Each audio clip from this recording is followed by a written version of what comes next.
সুকান্ত ভট্টাচার্যের লেখা কবিতা পতাকায় 5 রং। বলো তো দেখি, পতাকায় মোদের কয়টি রং আছে? শিক্ষক এসে শোধালেন হেসে দ্বিতীয় শ্রেণীর কাছে।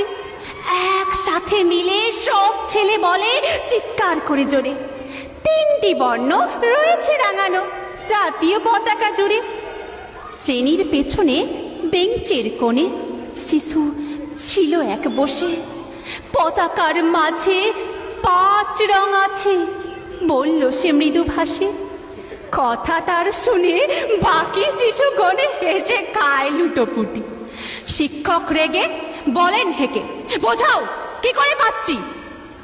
মাথা নিচু করে ভয়ার্ত স্বরে সরল শিশুটি বলে, ওপরে কেরোয়া, মাঝখানে সাদা, সবুজ আছে তার তলে, আর আছে আঁকা গোলাকার চাকা, নীল রং আছে এতে। শিক্ষক বলে, এটিকে ধরলে তবু হচ্ছে 4টে।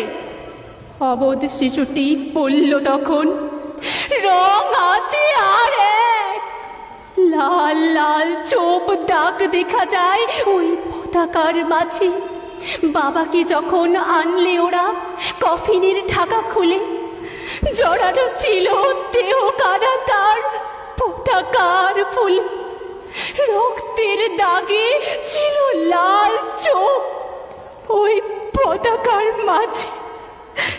এই নিয়ে মোট হলো 5টি, এবার তো ঠিক আছে। সরল শিশুটির জবাবখানি কাঁপিয়ে দিল বুক, অশ্রু এলো নয়ন ভরে, শুকনো হলো মুখ।